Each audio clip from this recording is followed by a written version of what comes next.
All right, so I almost wasn't gonna make a video about the moon swatch because everybody else is making a video about it, but I haven't made a video in a little while and I needed to talk about something, and this seems to be, you know, the most hyped release that I can remember in watches, to be honest with you. I mean, when's the last time we saw lines around the block, police getting involved? I mean, that's the type of thing that you see with Jordans and sneakers and, you know, those types of releases, but not with watches. You know, this is like unprecedented. You know, at 7 a.m. I walked over to the Swatch store downtown, like near Houston Street, somewhere around there. You know, at 7:30 or so, the line was already like 3 blocks long. It was crazy. But I have a feeling that if I really wanted to get one, I should have gotten that line. But that was at 7:30 and the store didn't open until 11. So I wasn't gonna stand in line for 3.5 hours. That's ridiculous, you know? These watches are gonna be available online. If not in the next coming days, then soon. Something I don't think people are understanding is that this watch, in order to be sold for $260, it means that it is produced for much less.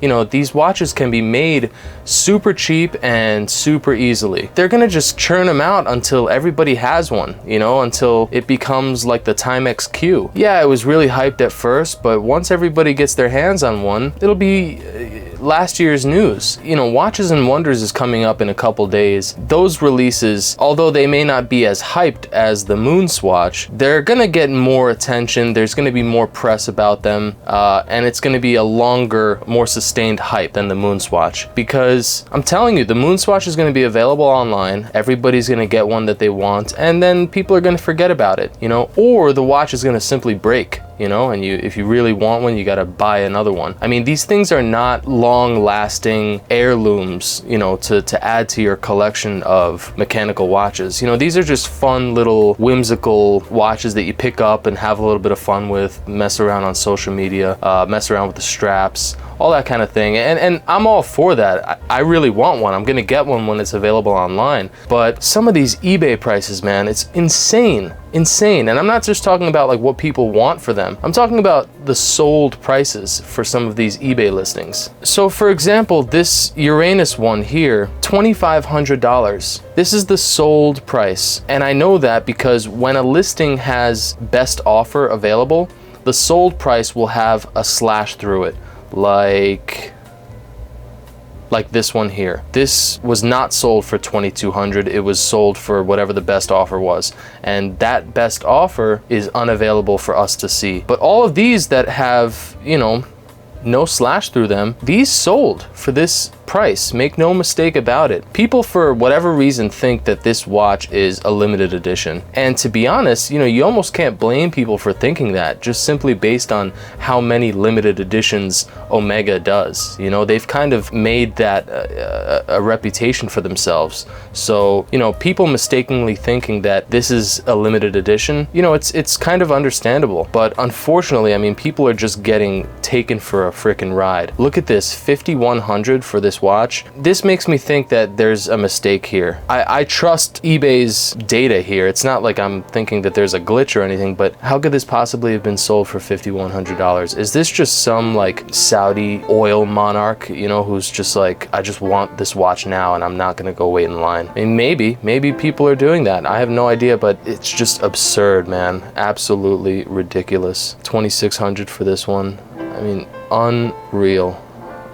Now, a lot of them are selling for around $800 or $900. You know, I think that's kind of the most reasonable. I mean, look at this, $200. This sold for $200. This must have just slipped through the cracks, because you got to think too, like tens of thousands of people got this watch and they each got 2 of them. So their plan, and this was my plan too, was to get the Mars one, right, for flipping, and then keep the Mercury one. That's the one I like, Mercury. So everybody has 2 of them, and if you can flip the second one, you know, the first one is free, or even better, you got paid to wear this watch or to buy this watch. So Omega and Swatch, I don't know if they thought this through. If they did, then they knew that this was gonna be hyped. I mean, They must have known this would be hyped. A Speedmaster for 260 bucks. They must have known. I'm thinking that the reason that they made it 2 per customer is to encourage flipping, to be honest with you. If it was 1 per customer, that would really curb the flipping, because a lot of people wouldn't want to sell their one and only moon swatch that they just waited, you know. Random Rob said, I heard him say that he waited like 16 hours in Las Vegas for his moon swatches. I mean, 16 hours, what the f? Time is your most valuable resource, and you just wasted pretty much an entire day and night waiting in line for a watch that's gonna be available online.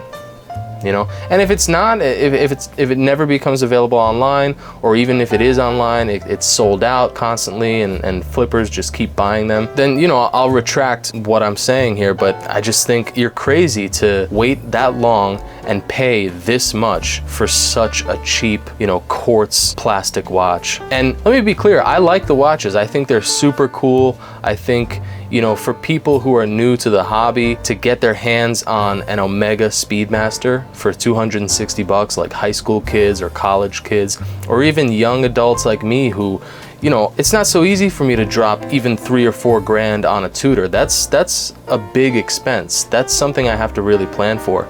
So to sort of whimsically drop 260 bucks on something like this, I love it. It's great. It's something I really want to do, and I will buy one because I just think they're so fun and so cool and so affordable.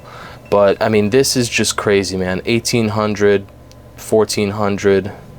This is more reasonable. This is what I've been seeing, 720, 840. And you got to think about the long-term effects this is going to have on the Speedmaster itself, because to be honest with you, I kind of had a plan for myself, for my own collection, which was, you know, to have my GMT, to eventually get a Speedmaster, the new Sapphire Sandwich, which I love, the 3186 movement. I think it's a perfect Speedmaster. I really want it, or wanted it. And I wanted a Tudor Black Bay 58 blue.